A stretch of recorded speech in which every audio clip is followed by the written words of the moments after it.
अस्सलाम वालेकुम। हम कर रहे हैं तैयारी SDEO पीरा पोस्ट की। कॉन्स्टिट्यूशन हमने स्टार्ट किया हुआ है, इसका पार्ट नंबर 6 फाइनेंशियल प्रोसीजर्स। इससे पहले पोर्शन आपको प्लेलिस्ट में मिल जाएंगे, जिस प्लेलिस्ट में आप देख रहे हैं, या हमें आप मैसेज कर सकते हैं, हम आपको प्लेलिस्ट प्रोवाइड कर देंगे। ठीक है, ये हमारा नंबर है।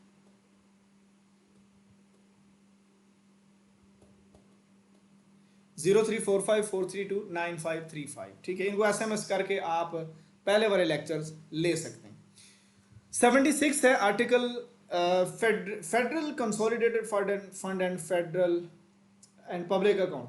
ये दो फंड्स हैं, ये दो अकाउंट हैं, ये दो खाते हैं सरकार वफाकी हुकूमत के। ठीक है, तो देखते हैं इनको कैसे मैनेज किया जाता है। All revenues received by the government, federal government, all loans raised by that government, and all money received by it in repayment of any loan shall form। ये सारी चीज़ें ये किसका हिस्सा होंगी? कंसोलिडेटेड फंड, जिसको हम फेडरल कंसोलिडेटेड फंड कहते हैं। ठीक है, इसी तरह प्रोविंशियल का भी होता है। जब हम आगे चलेंगे तो आपको प्रोविंशियल कंसोलिडेटेड फंड भी मिल जाएगा। ठीक है, जब हम प्रोविंसेस की बात करें, अभी हम वफाकी हुकूमत की बातें कर रहे हैं ना, तो इसके बाद सूबों की बातें स्टार्ट हो जाएंगी, तो उसमें भी सारा कुछ इसी तरह ही होगा। ये फेडरल कंसोलिडेटेड फंड में ऑल अदर मनीज और कौन सी हैं? रिसीव्ड बाय और on behalf of the federal government और रिसीव्ड बाय और deposited with the supreme court वगैरह, under the authority of federation. ये सारे पैसे किधर भी आते हैं? ऑल अदर मनीज, ये किधर जाएंगे? ऊपर वाले तो चले गए फेडरल कंसोलिडेटेड फंड में। दूसरा जो क्लास है, बाकी पैसे किधर जाएंगे? ये वाले सारे पैसे जाएंगे पब्लिक अकाउंट ऑफ फेडरेशन में, पब्लिक अकाउंट में। ठीक है, एक हो गया फेडरल कंसोलिडेटेड फंड ये वाला, बाकी पैसे किस में जाएंगे? Account of federation, public account of federation में। ठीक है, उसके बाद 79 है कस्टडी जो है फेडरल अकाउंट और पब्लिक अकाउंट, इसके कस्टडी, इसके इख्तियारात। The custody of the federal consolidated fund, the payment, उसके पैसे वगैरह जो भी हैं ये फेडरल गवर्नमेंट के पास होगी, and their payment into and withdrawal, और सारे इख्तियारात भी इसके पास होंगे। ठीक है, all connected matters shall be regulated by act of Majlis Shura, Majlis शूरा के कवानीन के मुताबिक एंड रूल्स के मुताबिक। ठीक है, वो इख्तियारात फेडरल गवर्नमेंट इस्तेमाल करेगी। दोनों अकाउंट्स के ऊपर इख्तियारात फेडरल गवर्नमेंट के होंगे। Annual budget statement, annual budget statement क्या होती है? एस्टिमेशन होती है कि ये खर्चा होगा और ये इतने पैसे हम कहाँ कहाँ से निकालेंगे हर साल, जिसको हम बजट स्टेटमेंट कहते हैं। ठीक है, the federal government shall, federal government in respect of any financial year cause to be rate down, ये करवाएगी, ठीक है, नेशनल असेंबली के सामने a statement of estimated received and expenditure of the federal government for that year. पहले कितना हुआ है और नेक्स्ट हमें कितना चाहिए, ये आगे बजट में वो बात होती है। ठीक है, annual budget statement shall show, वो क्या करेगी? The sum required to meet, वो बताएगी कि हमें कितने पैसे चाहिए। ठीक है, और किस किस खर्चे के लिए चाहिए।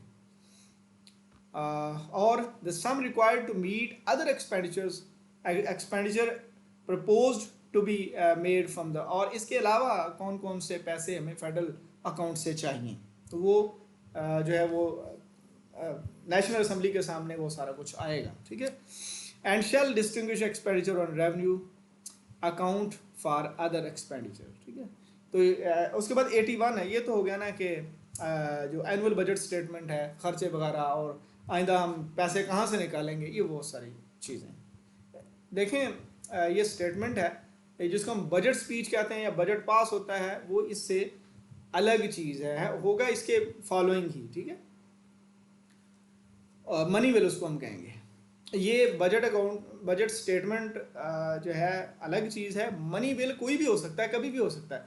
बजट स्टेटमेंट का ताल्लुक एनुअल बजट से है। ठीक है, ये एनुअल बजट, और मनी बिल कोई टैक्स नया लगाना वो तो कभी भी लग सकता है, ये उसके साथ आप इसको मिक्स ना कीजिएगा। ठीक है, होता है इसके बाद भी मनी बिल ही है, लेकिन other than this a money bill can also be presented. Mini budget भी होते हैं। The following expenditure shall be expenditure charged upon federal consolidated. charged upon क्या होता है? ये इसकी जिम्मेदारी है। ऐसा कौन से निकाले जाएंगे ये पैसे? ठीक है, कौन कौन से पैसे? ये जो तनख्वाहें हैं प्रेसिडेंट की, अदर और प्रेसिडेंट हाउस वगैरह, ठीक है, तो ये एंड रेनमेशन पेबल टू जजेस of supreme court and Islamabad high court. ये जो प्रोविंशियल होती हैं ना, यानी हाई कोर्ट्स वगैरह सूबों की, उनके पैसे यहाँ से नहीं जा रहे। द चीफ इलेक्शन कमिश्नर और उनके ऑफिस के बाकी सारे मामला, द चेयरमैन एंड, बल्कि यहाँ पे सिर्फ चीफ इलेक्शन कमिश्नर समझें, बाकी मैं आपको बाद में समझाता हूँ, वो अगले में आ जाएगा। The chairman and deputy chairman, senate की बात हो रही है। उसके बाद स्पीकर और deputy speaker national assembly and auditor general. Auditor general भी पॉलिटिकली लगते हैं आपको, सॉरी ऑडिटर जनरल नहीं, ऑडिटर जनरल एक जो है वो कौमी इदारा है वफाकी। जो अटॉर्नी जनरल है ना, वो पॉलिटिकल लगते हैं, वो बाद में आ जाएंगे, आपको पता चलेगा। The administrative expenses including the remuneration payable to officers and staff, Supreme Court का इलेक्शन कमिश्नर और इनके सारे स्टाफ, देखा वो भाई वही बात आ गई। सेक्रेटेरिएट और सेनेट और नेशनल असेंबली का सारा स्टाफ, एडमिनिस्ट्रेशन, हर चीज़ है इसमें, एडवाइज़र वगैरह सारे आ गए, और उनके आगे कारकुन सारे आ गए। कारकुन मीन जो वहाँ पे काम कर रहे हैं, सियासी कारकुन नहीं मैं कह रहा। ऑल डेट चार्जेस, ये सारे कहाँ से आएंगे? ये पैसे सारे फेडरल कंसोलिडेटेड फंड से आ रहे हैं। ऑल डेट चार्जेस, वो जो कर्जे की मद में आपने इंटरेस्ट वगैरह देना है, ये सारी चीज़ें कहाँ से आती हैं? फेडरल कंसोलिडेटेड फंड इनको पे कर रहा है। नेक्स्ट हमारे पास है any sum required to satisfy any judgment. किसी केस में वफाकी हुकूमत हार जाती है खुदा न खास्ता, तो जो पैसे वहाँ पे लगेंगे बतौर जुर्माना या कुछ भी, फेडरल कंसोलिडेटेड फंड देगा वो पैसे। नेक्स्ट एक और ऐड हुई है कि any sum required to organise and conduct election. तो इलेक्शन के पैसे भी अब कहाँ से आते हैं? फेडरल कंसोलिडेटेड फंड से आते हैं। ठीक है, सेनेट का हो, प्रोविंशियल असेंबली का हो, कोई भी हो। Any other sum declared by the constitution, या कोई भी मजलिस शूरा के उसको एक्ट नया पास हो जाता है या पुराना है, उसके मुताबिक जो भी पैसे कहीं पे कानूनन लगने हैं वो यहाँ से लगेंगे। Procedure relating to annual budget statement. Annual budget statement से मतलब का प्रोसीजर क्या है? So much of the annual budget statement is relates to expenditure charged upon. देखें जी, जहाँ तक तो बात है चार्ज्ड अपॉन, वो जो जिम्मेदारियाँ फेडरल कंसोलिडेटेड फंड को दे दी गई है, ठीक है, वो shall not be submitted to the vote.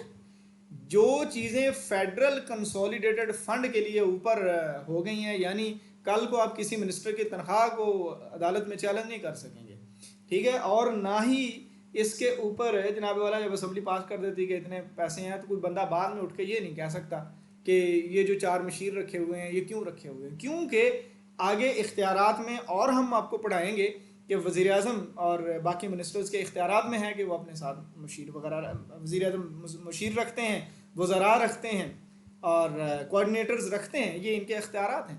लिहाजा वो सारे बंदे हम बाद में आपको बताएंगे कहाँ कहाँ अपॉइंट हो रहे हैं, लेकिन उनकी तनख्वाहें पहले हमने आपको अप्रूव कर दी हैं, ठीक है। लिहाजा इनको कहीं पे क्वेश्चन नहीं किया जा सकता।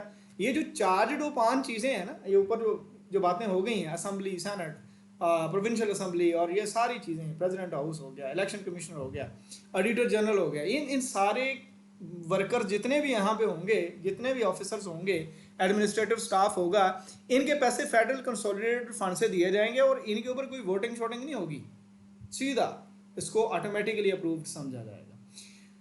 अच्छा, नंबर 2 है so much of the annual budget as relates to the other expenditure. इसके अलावा जो चार्ज अपॉन है या जिम्मेदारियां हैं, इनके अलावा जो भी होगा उसके ऊपर जो ग्रांट्स नहीं होंगी उसके ऊपर वोटिंग हो सकती है, ठीक है। Provided that for a period of 10 years from the commencing day, 10 साल या फिर अगले इलेक्शन के एंड तक जो है, ये भी जो बाद में एक्सपायर होता है, यानी नॉर्मली आप 10 ईयर ही समझें, 10 ईयर के अंदर जो डिमांड वगैरह हैं उनको असम्बली के सामने पेश किया जा सकता है। अगर असम्बली उसको पास करे बाई वोटिंग, ये चार्ज अपॉन के अलावा वाली बात हो रही है, उनको रिड्यूस वगैरह किया जा सकता है, ठीक है, अगर असम्बली में वोटिंग मेजॉरिटी से हो। No demand for a grant shall be made except on the recommendation of the federal government. Except यानी कोई भी डिमांड फेडरल गवर्नमेंट की रिकमेंडेशन के बगैर पास नहीं होगी। तो 83 क्या है? Authentication of schedule of authorised expenditure.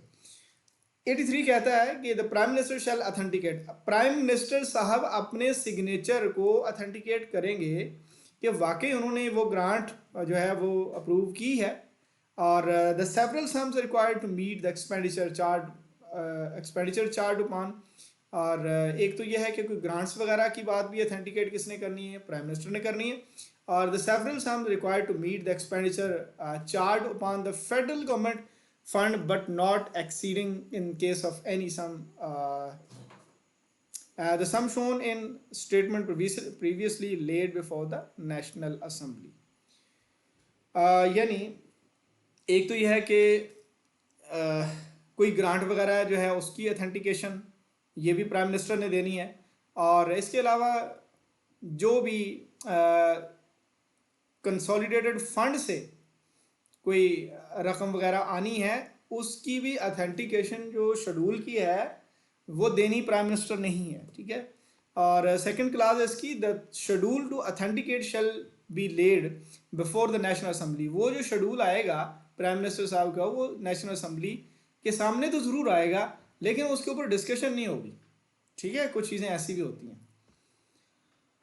Number 3 clause है, subject to the constitution no expenditure from the federal consolidated fund shall be deemed to be duly authorised. तब तक कोई कंसोलिडेटेड फंड की जो खर्चा वगैरह है उसको हम ऑथराइज्ड नहीं समझेंगे जब तक उसको अथेंटिकेट नहीं किया जाता specified in the schedule to authenticate and such schedule is laid before, जब तक वो असेंबली के सामने नहीं आता। बेशक उसके ऊपर डिस्कशन यहाँ पे हो रही है या नहीं हो रही है अलग बात, असेंबली के सामने ज़रूर आएगा। उसके बाद है 84, if in respect of any financial year, अगर किसी साल में खर्चा बढ़ गया तो सप्लीमेंट्री या एक्सेस ग्रांट जो है उसके लिए भी प्रोसीजर उसी तरह अडॉप्ट होगा। उसके बाद federal government shell have power, federal government के पास ये पावर होगी from the consolidated fund whether the expenditure is charged by the constitution upon that fund or not। देखें कोई फंड का यहीं से निकाला जाना था या नहीं निकाला जाना था, फिर भी फेडरल गवर्नमेंट के पास अथॉरिटी है कि वहाँ से निकाले जा सकते हैं पैसे, ठीक है। और shall cause to be laid before, लेकिन नेशनल असेंबली के सामने आएगा कौन सा? सप्लीमेंट्री बजट वगैरह, यानी सप्लीमेंट्री बजट वगैरह के लिए भी जो फंड्स हैं वो मैनेज किए जा सकते हैं फेडरल गवर्नमेंट की अप्रूवल से, यहाँ से ये फेडरल कंसोलिडेटेड फंड से। नेक्स्ट हमारे पास 85 है, notwithstanding anything contained in the foregoing provisions relating to financial matter the national assembly vote on account देखें, national assembly shall have power to make any grant in advance. देखें एक तो हो गया ना कि ऊपर बात हुई है सप्लीमेंट्री ग्रांट की। सप्लीमेंट्री ग्रांट का मतलब होता है आपने अगर 400 मिलियन किसी प्रोजेक्ट के लिए किया तो 450 लग रहे हैं तो बाकी वाले 50 यहाँ से एस्टिमेटेड निकाल लिए जाएंगे। लेकिन अगर आपको पता चला है कि ये एस्टिमेटेड ग्रांट जो है रिसेंटली पास हुई है ये वैसे ही एक्सेसिव सिचुएशन तक जाने से पहले ही आपको आइडिया हो गया है कि यहाँ पैसे और चाहिए, तो 4 मंथ का एडवांस मिनी बजट या सप्लीमेंट्री बजट आप ला सकते हैं, ठीक है। 4 मंथ एडवांस का, यानी इसका मतलब है कि मिनी बजट एटलीस्ट 3 तो हो सकते हैं, समझ के बाद। अच्छा उसके बाद है 86, notwithstanding anything contained in this in the foregoing provisions has the power to authorise expenditure when assembly stand dissolve. जब असेंबली डिसॉल्व हो जाती तो फिर ऊपर तो बात हो रही है नेशनल असेंबली के सामने आएगा, नेशनल असेंबली उसको अप्रूव करेगी, नेशनल असेंबली ये करेगी।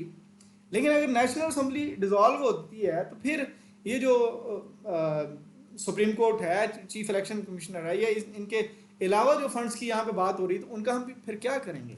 86 बताता है notwithstanding anything contained in the foregoing provisions relating to financial, इनके अलावा at any time when the national assembly stand dissolve the federal government may authorise.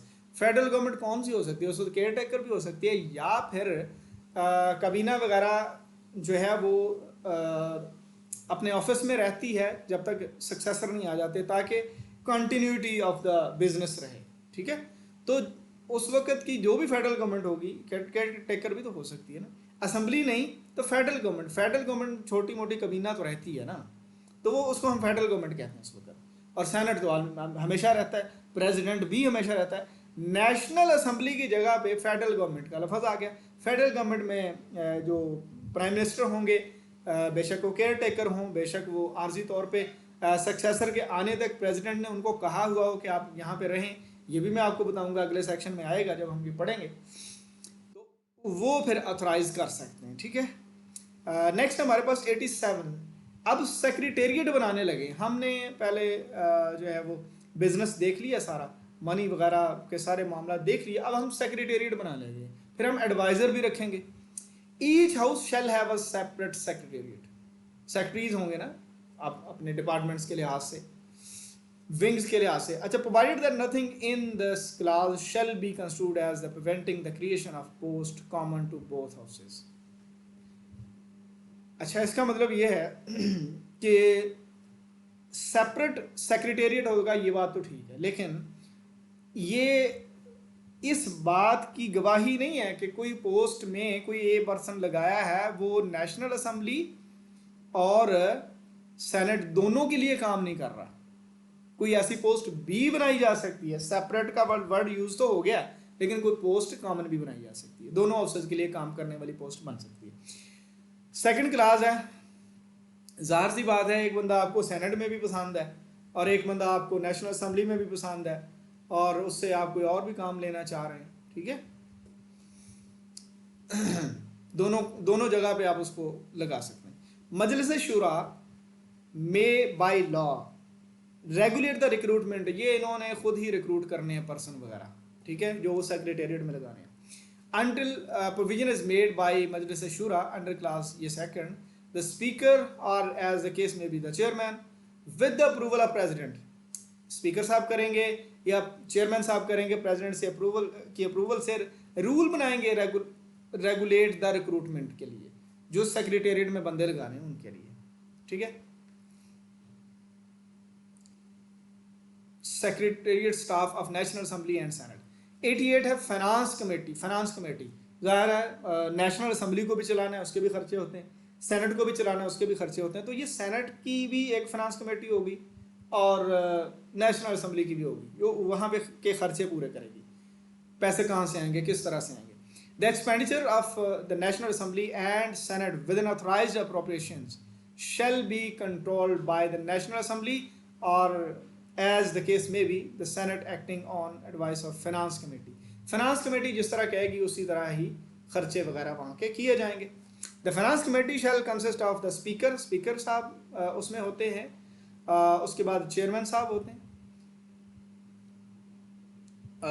इधर से हो गया स्पीकर जो कमेटी नेशनल असेंबली की है, तो जो सेनेट की होगी उसमें चेयरमैन होंगे, और उधर जो है वो मिनिस्टर, ठीक है, साथ मिलाए जाएंगे, इधर भी मिनिस्टर साथ मिलाए जाएंगे। तो ये अलग अलग अपर हाउस और लोअर हाउस की फाइनेंस कमेटी बन जाएगी। द फाइनेंस कमेटी में मेक रूल। जो फाइनेंस कमेटी वो रूल बना सकती है। ज़ाहिर है जो सेनेट की है उसमें मौजूद हैं कौन वाला, चेयरमैन और बाकी मिनिस्टर साथ मिला लिए, और जब हम नेशनल असेंबली में आए हैं तो यहाँ पर भी स्पीकर साहब और कुछ मिनिस्टर्स को मिला के फाइनेंस कमेटी बनाई गई है। उसके बाद हम ऑर्डिनेंस देखते हैं 89 में। ऑर्डिनेंस क्या होता है, एक तो हो गया ना असेंबली से चीज़ पास हुई है, नेशनल असेंबली से, फिर सेनेट से पास हुई है, फिर प्रेसिडेंट साहब के पास गई है। अब अगर कोई सूरत हाल ऐसी है, सेशन नहीं चल रहा मौजूदा, यह सेशन नहीं चल सकता, कोई भी सिचुएशन है, प्रेसिडेंट साहब कहते हैं कि ज़रूरी है एक कोई भी कानून इस वक्त ज़रूरी है, तो फौरी तौर पे वो अपनी तरफ से कॉन्स्टिट्यूशनली जो चीज़ ट्रू हो सकती है या होती है उसके ऊपर वो एक आर्जी कानून बनाते हैं, उसको हम कहते हैं ऑर्डिनेंस। ये असेंबली से पास हुआ नहीं होता। ये आगे इसका फ्यूचर क्या होता है उसके ऊपर बात कर लेते हैं।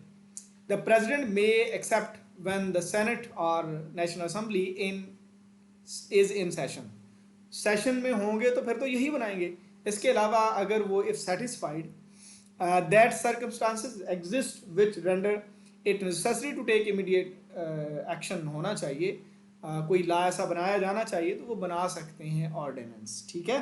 एंड ऑर्डिनेंस जो promulgated under this article shall have same force, उसकी वही ताकत होगी जो आम कानून की होती है, जो पार्लियामेंट से बनता है आर्जी, लेकिन वही है, इसकी ताकत वही है, ठीक है। Majlis Shura to make law but every such ordinance, उसके जो उस ऑर्डिनेंस का फ्यूचर देखते हैं।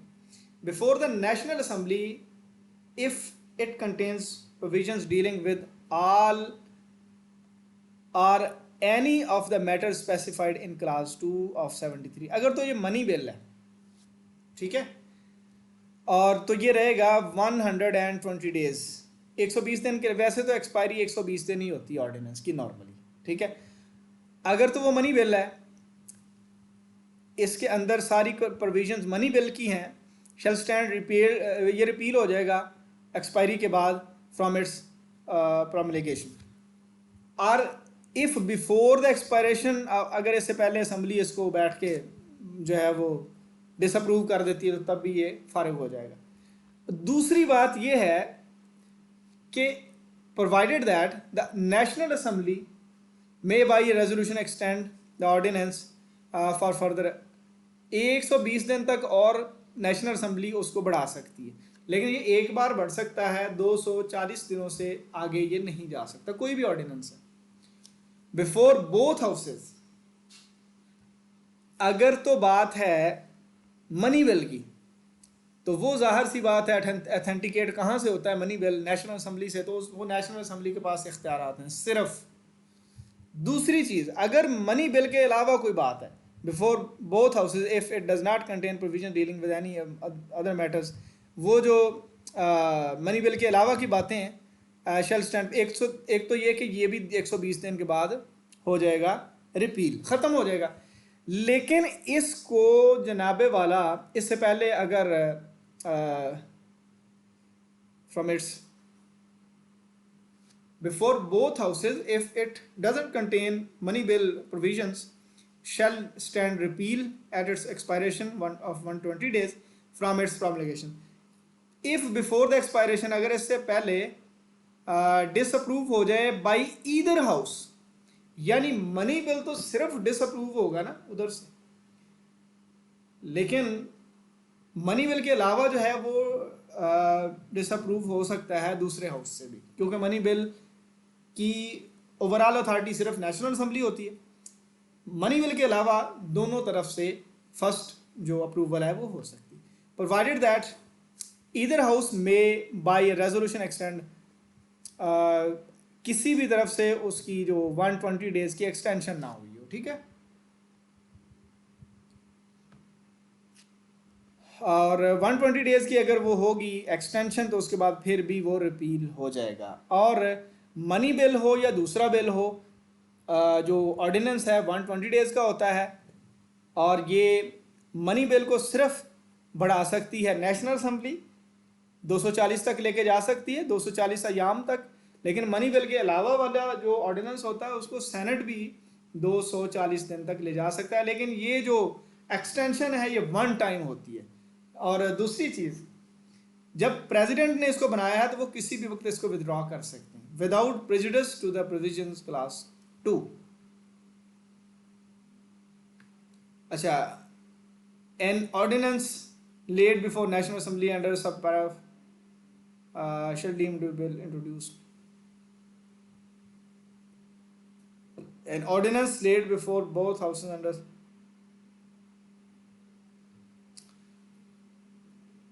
ये वाली वही प्रोविजन जो सिंपल बिल की प्रेजेंटेशन होती है, तो इसको उसी तरह शुमार किया जाएगा।